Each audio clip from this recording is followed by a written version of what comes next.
All right, folks, we all love Tito Ortiz, the man, the myth, the unintentionally hilarious legend.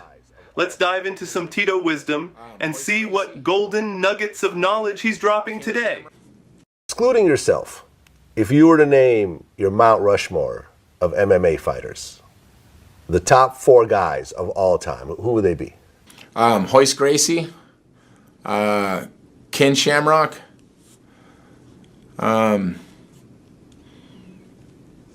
Randy Couture, and myself.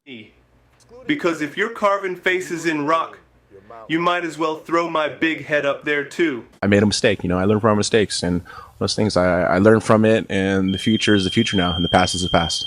You live and you learn? You live and you learn and you forget, I hope. Now, the future is bright, the past is a mess, and hopefully everyone forgets. Life's a mix of live, learn, and cringe. But yeah, I do got a big head. You wanna know I got a big head? Because I got a lot of brains, baby. Yes, I have a big head. Why? It's filled with brains, baby. Or at least that's what I tell myself when buying yet another oversized hat. What happens when we die? What happens when we die? I leave a legacy behind me that I've helped people, that I've been a factor in somebody's life in a positive manner, and knowing that it was Tito Ortiz that helped me get through that hard time. That's what happens when we die. When we die, we leave a legacy. Mine? Helping people. They'll say, Tito helped me. Hopefully, not just by putting me in a headlock. Him says he's gonna knock me out with devastating fashion. He got some big words to fulfill those shoes. Big words for us to fill. Let's see if his punches are as fancy as his vocabulary. It's a good fight, a fight in which you were able to do, I believe, what you wanted to. Would you agree? Yeah, I mean, I came in here 110% mental. That's about 100% of this game. The rest is physical. That comes with it. It was a good fight. Came in 110% mental, which is like 100%, but with more stress. The rest is physical, mostly remembering not to trip. As long as that body lets me, but in my mind, I want to meet that 15-year criteria to me. 15 years is 2 decades. 2 decades of getting punched sounds rough, but hey, it's a job. Kind of like being a politician, but with more bruises. Top 5 bands of all time: Korn, Eminem, Dr. Dre, Snoop Dogg, and Limp Bizkit. Top 5 bands?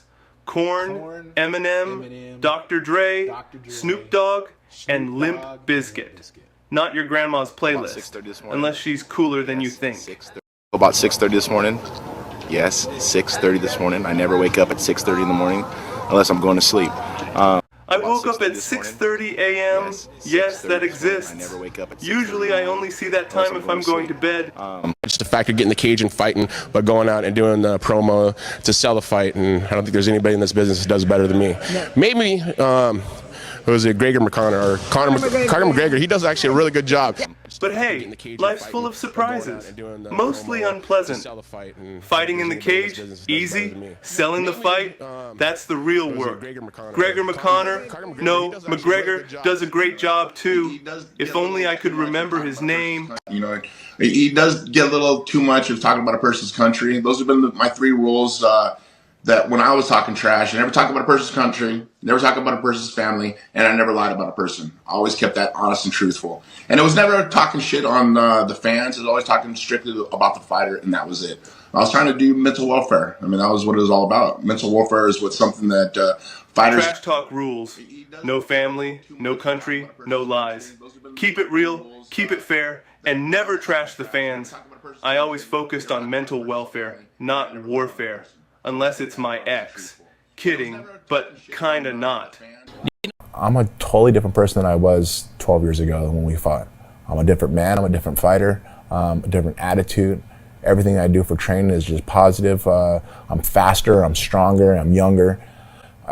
I'm a totally different person than I was. Punishment Athletics fans.